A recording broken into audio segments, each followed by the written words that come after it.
The man who rode into Bannack on the third morning of September had no shadow behind him, only names, 4 of them, maybe more. Each one carried in a different territory, signed on different warrants, spoken in different tones depending on who was asking and what they hoped to find. The marshal in Bannack didn't know this yet, neither did the banker, the saloon keeper, or the widow who ran the boarding house on the east side of town. But someone knew, someone always knew. And in a place like Bannack, where the mines had gone quiet and the winter came early, secrets didn't stay buried long. They rose like dust in a wind that never quite settled, and when they did, people remembered why they'd locked their doors at night in the first place. The question wasn't whether the drifter had come to hide. It was whether he'd come to finish something he'd started long ago, or whether something had followed him here that he couldn't outrun anymore. Either way, blood was coming.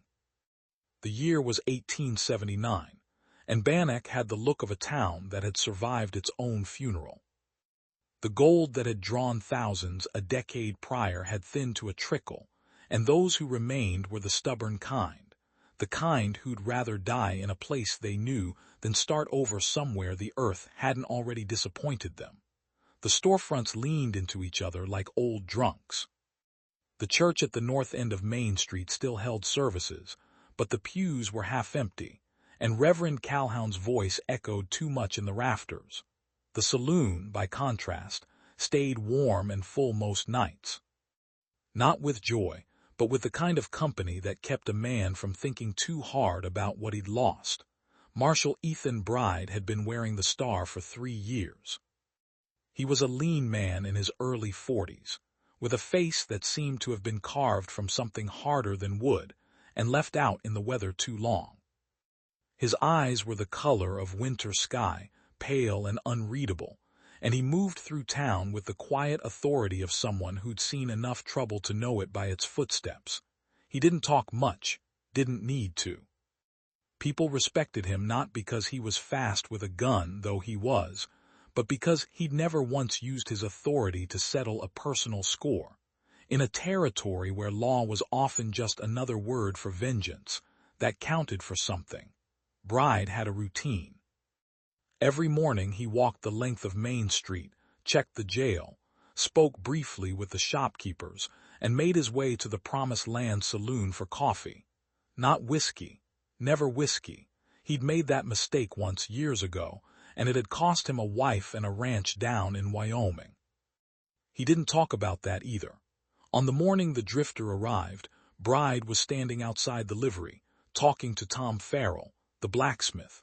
Farrell was a broad-shouldered man with hands like anvils and a tendency to worry about things that hadn't happened yet.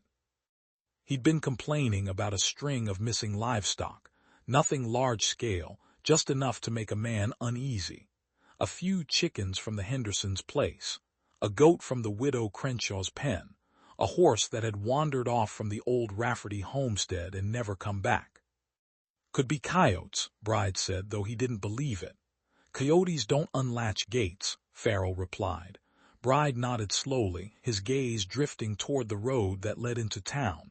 That's when he saw the rider.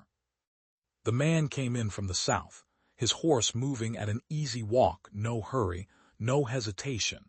He wore a long duster the color of ash, and his hat was pulled low enough that his face stayed in shadow.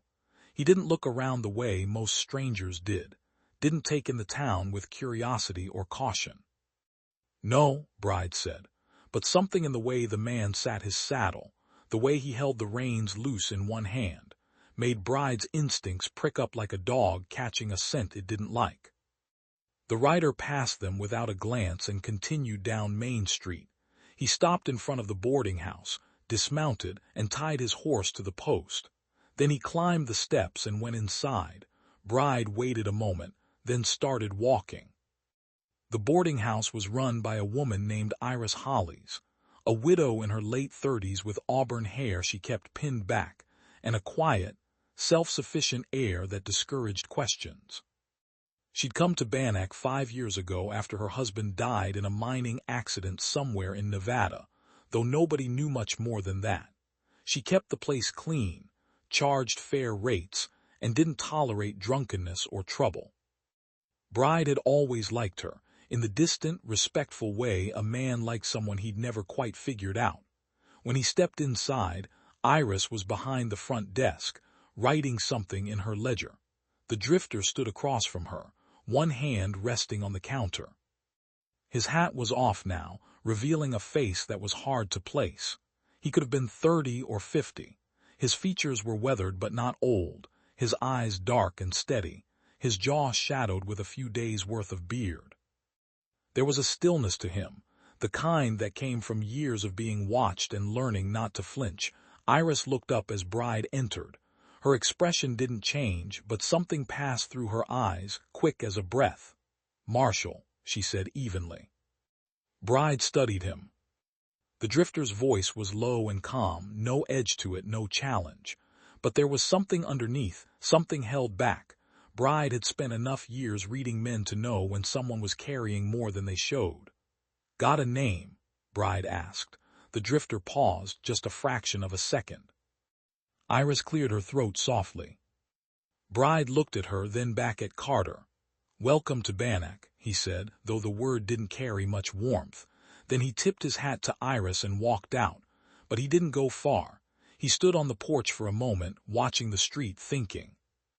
Something about Carter didn't sit right. Not the man himself exactly, but the space he took up. Like he was used to being looked for.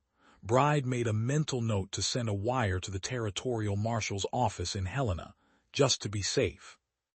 By evening, word of the stranger had spread through town the way word always did. The drifter had taken a room at the boarding house. He'd been polite, quiet, kept to himself. He'd bought a meal at the saloon and sat in the corner, eating slowly, watching the room without seeming to. A few of the regulars had tried to strike up conversation, but Carter had answered in short, polite sentences that didn't invite further talk. Bride heard about it from Davis McClure, the bartender at the Promised Land. McClure was a rail-thin man with a memory like a steel trap and a nose for gossip. Bride sipped his coffee, letting that settle. Waiting for something, or waiting for someone. That night, Bride sat in his office, the oil lamp burning low on his desk. The wire he'd sent to Helena wouldn't get a response until tomorrow at the earliest. In the meantime, all he could do was wait. He didn't like waiting.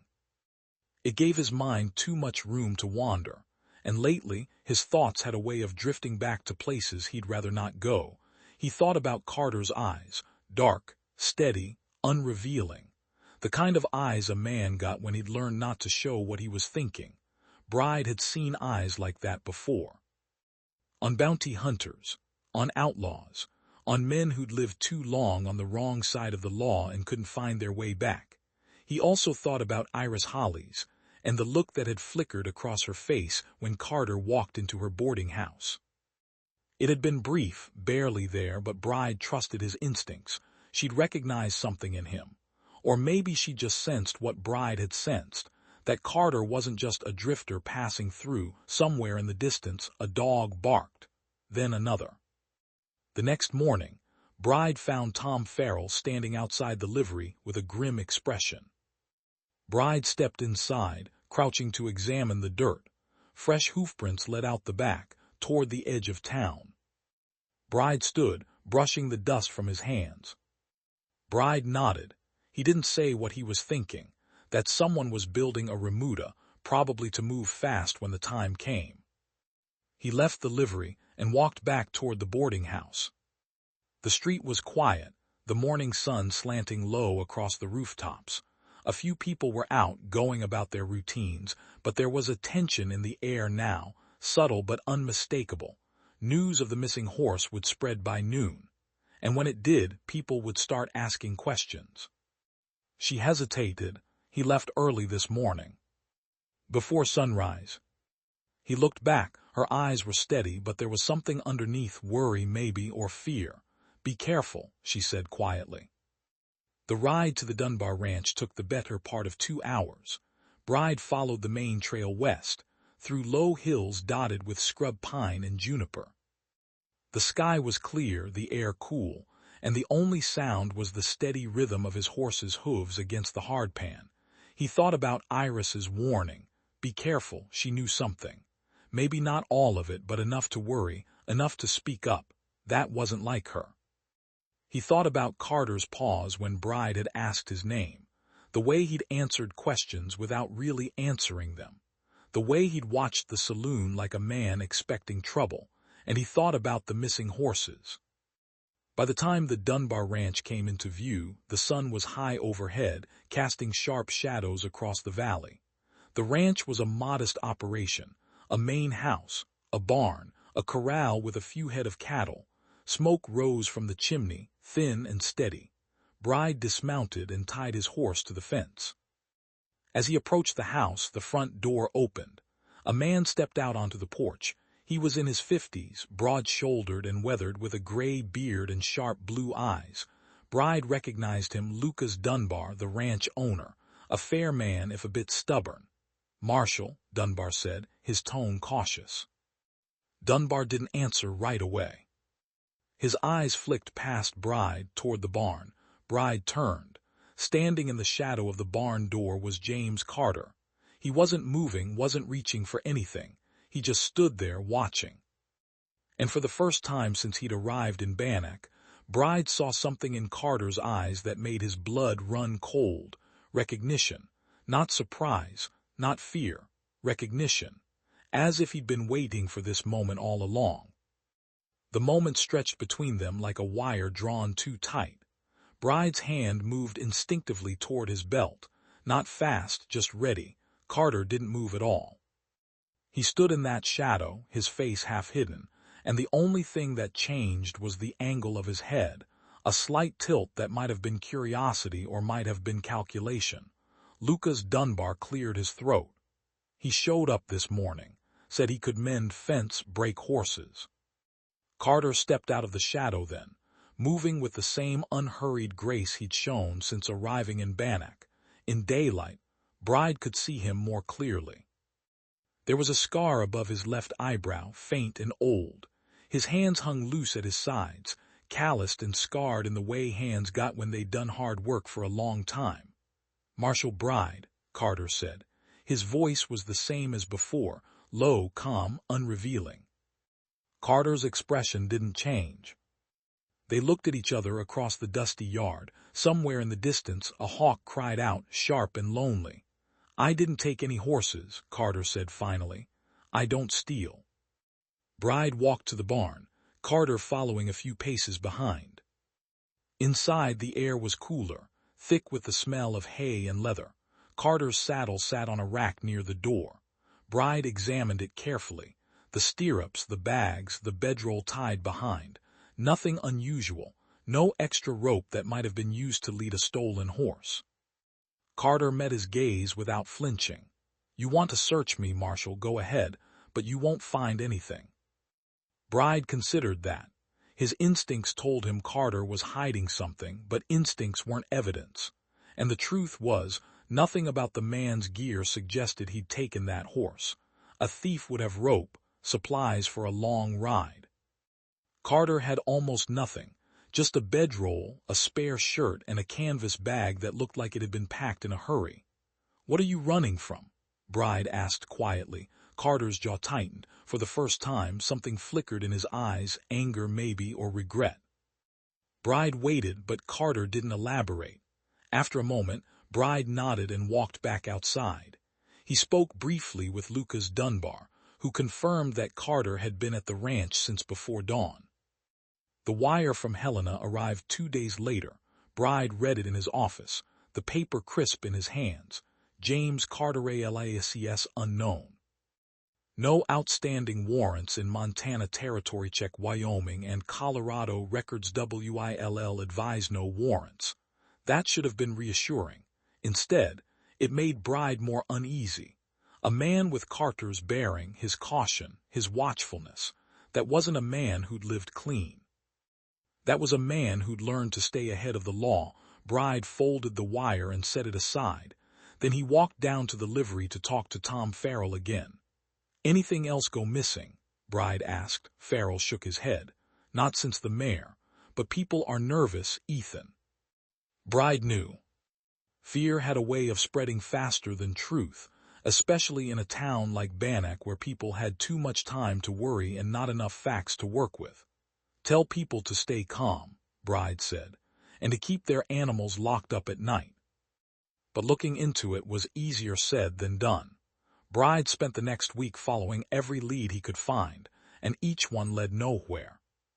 He rode out to the old Rafferty homestead and searched the surrounding hills for tracks, but the ground was too hard and dry to hold prints for long. He questioned everyone who'd seen Carter, but their stories all matched. Quiet man, kept to himself, didn't cause trouble. He even rode back to the Dunbar ranch twice more, but Carter was always there, working on the fence line or breaking horses in the corral. Lucas Dunbar vouched for him both times, and still, the feeling wouldn't leave Bride alone, the feeling that Carter was waiting for something. She arrived at Bride's office just after dawn, her face pale and drawn. She was a small woman in her 60s, thin as a rail, with sharp eyes that missed nothing. Last night, she reached into her coat and pulled out a piece of paper, folded and worn. She handed it to Bride. He unfolded it carefully. The paper was old, yellowed at the edges and covered in handwriting that was neat but hurried. It took him a moment to make sense of what he was reading. It was a list of names, 8 of them, written in 2 columns. Next to each name was a location, towns mostly. Nailed to the barn door, the widow said. Bride studied the list again. The names meant nothing to him, but the handwriting at the bottom, that was different. It was rough, written quickly, like someone who didn't have much time. You recognize any of these names? He asked. She nodded and left, but Bride could see the fear in her eyes. That afternoon, Bride rode out to the Dunbar ranch again. He didn't announce himself this time. He tied his horse a quarter-mile out and approached on foot, moving quietly through the trees until he had a clear view of the ranch. Carter was in the corral, working with a young gelding. He moved with patience and skill, speaking softly to the animal, letting it get used to the saddle. Lucas Dunbar was nowhere in sight. Bride watched for a long time, looking for anything that didn't fit. But there was nothing. Carter was just a ranch hand doing his job, except Bride didn't believe that anymore. Need to talk to Carter, Bride said. Lucas hesitated. They walked across the yard together, neither man speaking. When they reached the barn, Carter was unsaddling the gelding. He glanced up as they entered, his expression neutral. "Marshal," he said. Carter's eyes flicked to the paper, and for just a moment, just a fraction of a second, something changed in his face. Not fear exactly, something deeper, something like resignation. Carter set down the saddle and walked over, taking the paper from Bride's hand. He studied it in silence, his jaw tight. Then he handed it back. "That's not my handwriting," he said. Lucas Dunbar shifted uncomfortably. "They were part of a gang, long time ago." The words hung in the air like smoke. "And now?" Bride asked. "Now they're dead, all of them, killed over the past 2 years, some shot, some hanged, some just disappeared." Carter's eyes were dark and steady. The news spread through Bannack like wildfire. By the next morning, everyone knew. The drifter staying at the boarding house had confessed to being a former outlaw. He'd ridden with a gang, committed crimes, lived outside the law. And now someone was hunting him, someone who'd already killed 8 men. People reacted the way people always did. Some wanted Carter arrested, tried, hanged. Others wanted him run out of town before whatever was following him arrived. A few, like Lucas Dunbar, argued that Carter had served his time, that he'd been trying to start over, and that a man deserved a second chance. But fear was louder than reason. Bride held a town meeting that night in the church. Nearly everyone showed up, shopkeepers, ranchers, miners, families. They packed the pews and stood along the walls, their faces tense and worried. Reverend Calhoun opened with a prayer, but Bride could see that no one was listening. They wanted answers. He stood at the front and told them what he knew. Carter had been part of a gang years ago, but he'd left that life behind. He had no outstanding warrants. He hadn't committed any crimes in Bannack, but someone was hunting the men he'd ridden with, and that someone might be close. "What are you going to do about it?" someone called out. "By keeping him here," Moss shot back. The murmurs of agreement rippled through the crowd. Bride raised a hand and the noise died down. "I understand you're scared," he said, "but running Carter out of town won't solve anything. Whoever's hunting him won't stop just because he's somewhere else. They'll follow him, and when they do, they'll pass through here." The silence stretched. Then slowly people began to nod, not everyone, but enough. The meeting ended and the crowd dispersed into the cold night air. Bride stood on the church steps, watching them go. He felt tired in a way that had nothing to do with lack of sleep. Iris Hollis approached him, her shawl pulled tight around her shoulders. "You believe him?" she asked quietly. She turned to face him, her eyes searching his. "Ethan, be honest with me." The days that followed were tense and uneasy. Carter stayed at the Dunbar Ranch, working quietly, keeping his head down. Bride sent more wires, to sheriffs in Wyoming, to marshals in Colorado, to anyone who might have information about the gang Carter had ridden with. Some replies came back with details, others came back empty. But slowly, a picture began to form. The gang had called themselves the Iron Creek Boys, named after a canyon where they'd hidden out one winter. They'd operated in the mid-1870s, robbing stages and trains across 3 territories. They'd been good at it, smart, disciplined, hard to catch. But eventually, the law had closed in. Some had been killed in shootouts, others had been captured and hanged. A few, like Carter, had vanished. And now someone was finishing what the law had started. Bride spent hours poring over the list the widow Crenshaw had found. 8 names, 8 dead men. He cross-referenced them with the information he'd gathered, and every name matched. Every man on that list had been part of the Iron Creek Boys, and every man on that list was gone, except Carter. But there was something else, something that gnawed at Bride. The list had been left deliberately, nailed to the widow's barn. That wasn't the act of someone trying to hide. That was the act of someone who wanted to be known, someone who wanted Carter to see it, to know he was being watched. Bride thought about that for a long time. 3 weeks passed. The first snow fell, light and fleeting, dusting the rooftops and melting by midday. The town settled into an uneasy rhythm, people going about their lives but always watching, always waiting. Carter stayed at the ranch. Bride checked on him regularly, and each time Carter seemed a little quieter, a little more withdrawn. He didn't complain, didn't ask for anything, but Bride could see the weight settling on him, the way a man carried guilt and fear like stones in his pockets. "Name's Billy Farrow. I work at the Prospect Mine up north. We found something." They rode out together, the wind sharp against their faces. The Prospect Mine was 10 miles north, carved into the side of a rocky hill that overlooked a narrow valley. It had been shut down for months, the gold played out, the tunnels abandoned. Billy led him to the entrance where 2 other miners stood waiting. They looked pale, unsettled. "It's down in the lower shaft," one of them said. Bride followed them into the mine, his lantern casting long shadows on the rough-hewn walls. The air was cold and damp, thick with the smell of earth and old timber. "Tell Carter we're even now." And beneath that, carved carefully into the stone, was a name, Caleb Ashford. Bride stared at it, his mind racing. He didn't recognize the name, but he knew what it meant. Someone had been here, someone who knew Carter, someone who'd been waiting. And now, after weeks of silence, they'd left a message. Bride nodded slowly. He studied the coat, the message, the name. Then he walked back outside into the cold light of day and stood for a long time staring at the hills. Whoever Caleb Ashford was, he'd been hunting the Iron Creek Boys for years, killing them one by one. And now, for reasons Bride didn't yet understand, he'd stopped. But the question remained. Why? Bride rode straight to the Dunbar Ranch. He found Carter in the barn mending a harness.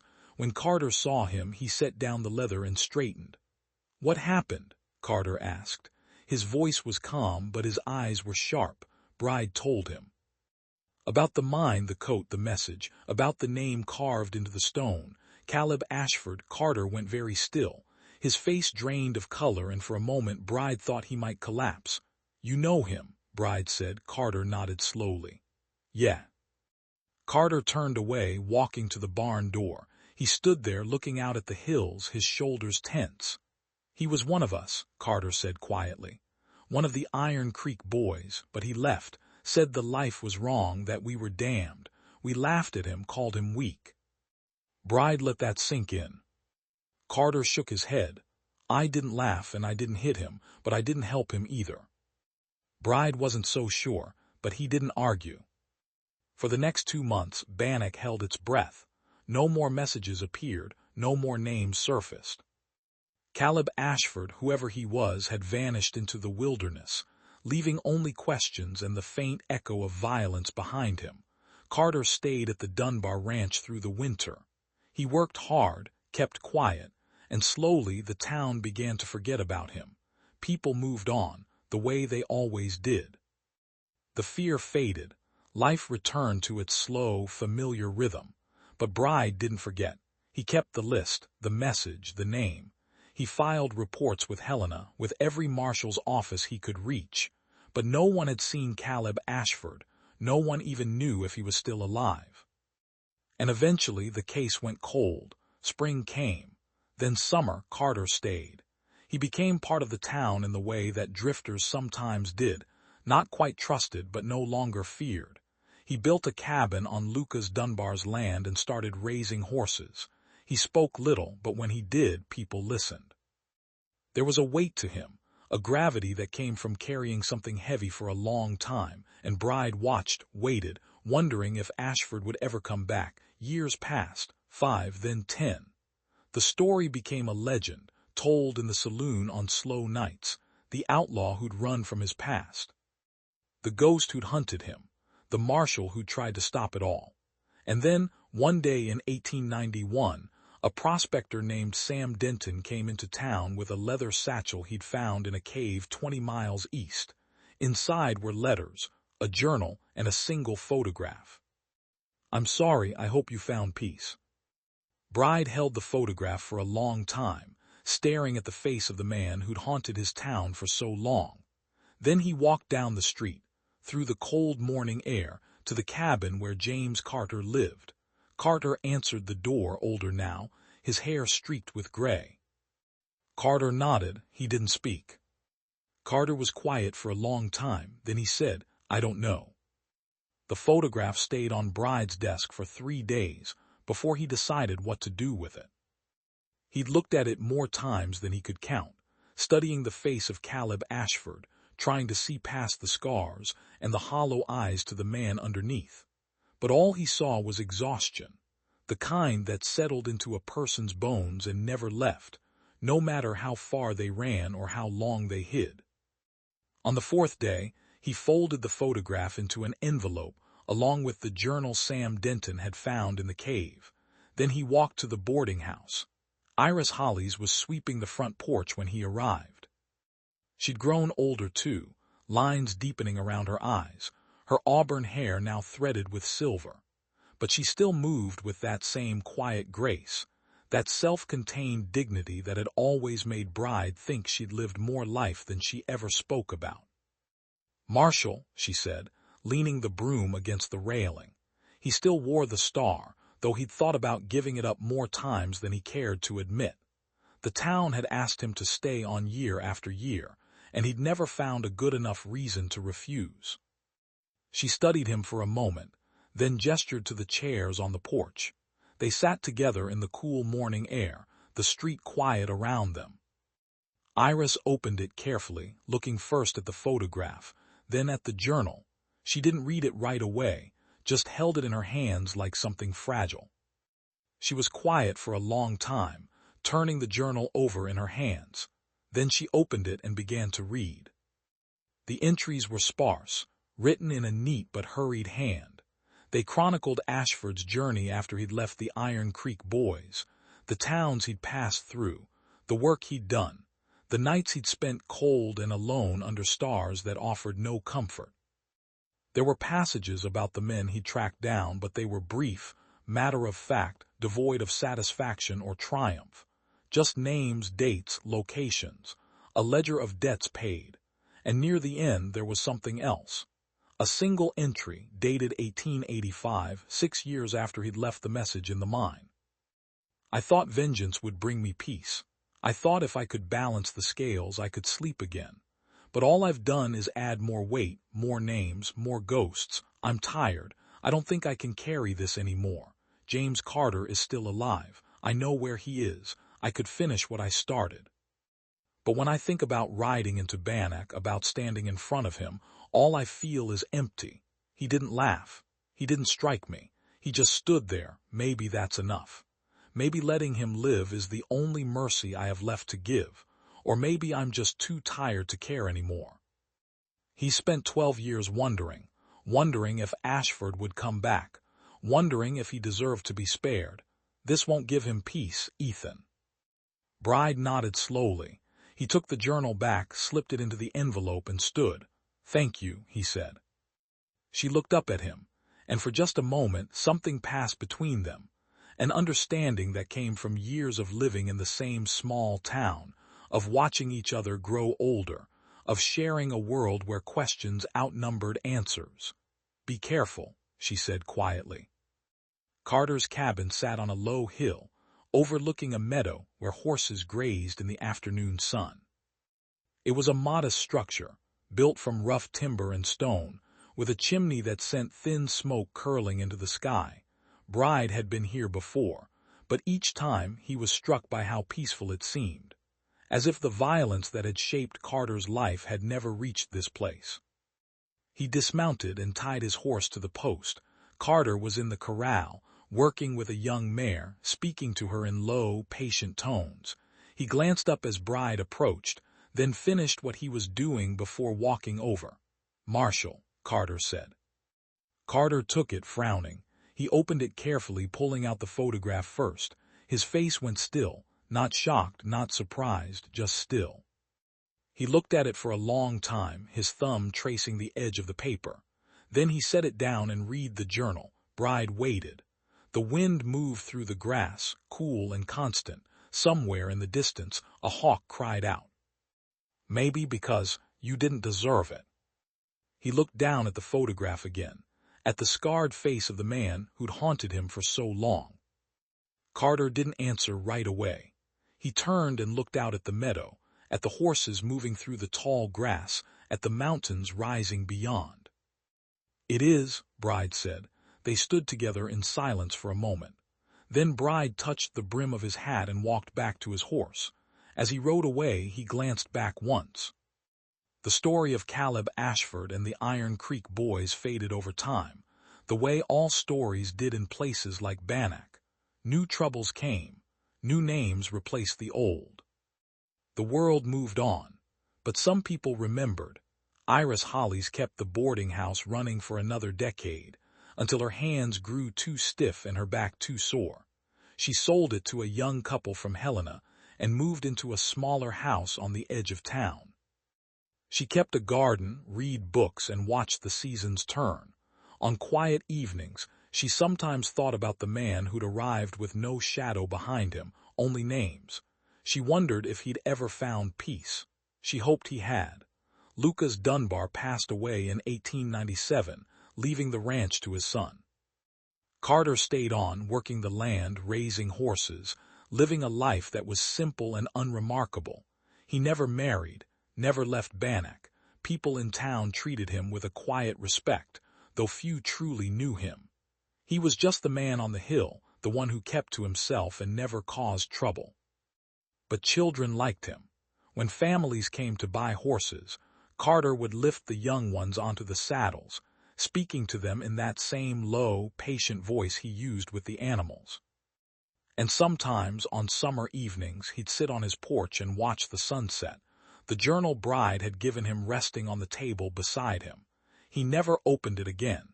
He didn't need to. He'd memorized the words. Maybe letting him live is the only mercy I have left to give. He thought about that often, about mercy, about forgiveness, about the weight of choices made long ago. And he thought about Caleb Ashford, alone in a cave, writing in a journal no one would read for years, wondering if any of it had mattered. Carter didn't have an answer, but he kept living. Ethan Bride wore the Marshall Star until 1899, when his knees finally gave out and the town council decided it was time to bring in someone younger. They offered him a pension, a ceremony, a plaque with his name on it. He declined all of it except the pension. He moved into a small house on the west end of town, near the church. He spent his days reading, walking, sitting on his porch and watching the world go by. People still called him Marshall, even though he no longer wore the star.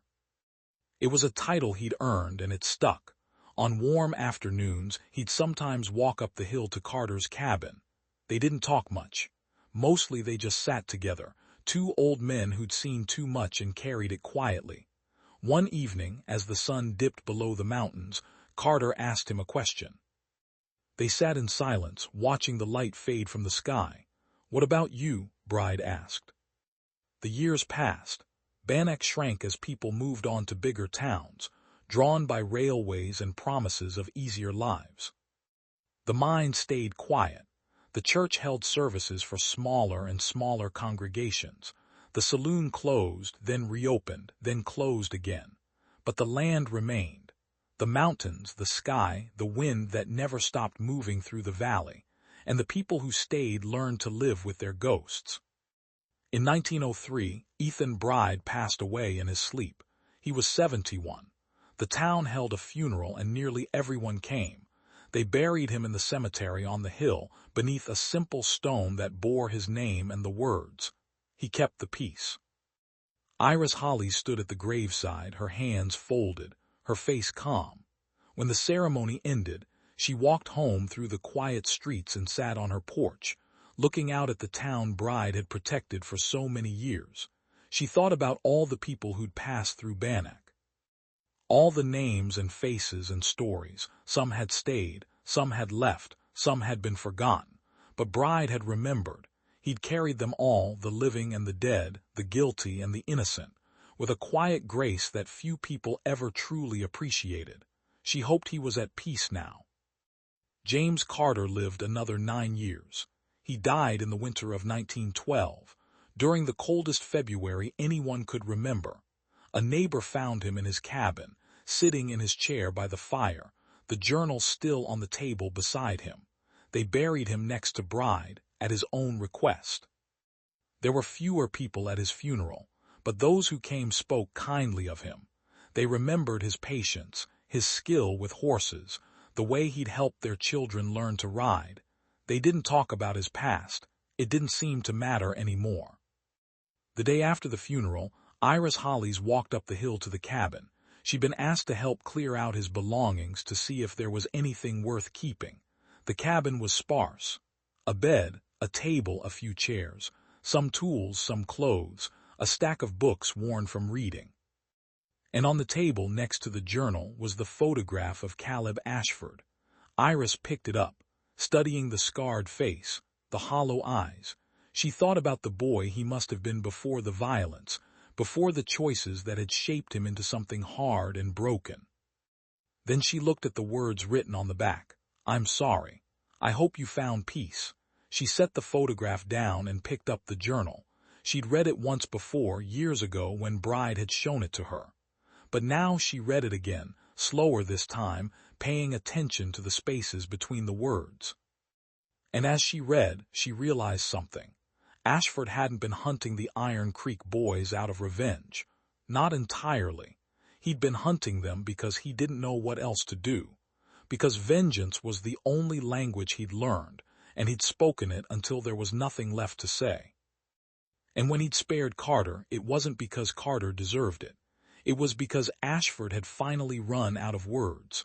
Iris closed the journal and sat for a long time in the quiet cabin, listening to the wind outside. Then she stood, took the photograph and the journal and walked back down the hill. She kept them in a drawer in her house, wrapped in cloth, along with the letters and memories of all the people she'd known. And sometimes, on long winter nights, she'd take them out and remember, not because the past needed to be relived, but because it needed to be witnessed, held, acknowledged. The town of Bannack still stands, though it's mostly empty now. The buildings lean into each other, held up by memory and stubbornness. Tourists come sometimes, walking the dusty streets, taking photographs, imagining what it must have been like. But they don't know the names. They don't know the stories. They don't know about Ethan Bride, who wore the star for 20 years and never once used it for anything but justice. They don't know about James Carter, who carried the weight of his past until the day he died, and who found, in the end, something close to peace. And they don't know about Caleb Ashford, who disappeared into the wilderness with nothing but his ghosts, and who left behind a single message carved into stone. We're even now, but the land knows, the mountains remember. And the wind carries their names across the valley, soft and constant, like a prayer or a eulogy or a promise that the past will never be entirely forgotten. Because some stories don't end. They just settle into the earth, becoming part of the soil and the stone, waiting for someone to listen. And in the quiet moments, when the sun sets over the frontier and the shadows grow long, you can almost hear them. The whispers of men who lived hard lives and died harder deaths, the echoes of choices made in desperation and fear. The silence that follows violence when the dust finally settles and all that's left is the truth, not justice, not redemption, just truth, and that in the end is all the West ever promised.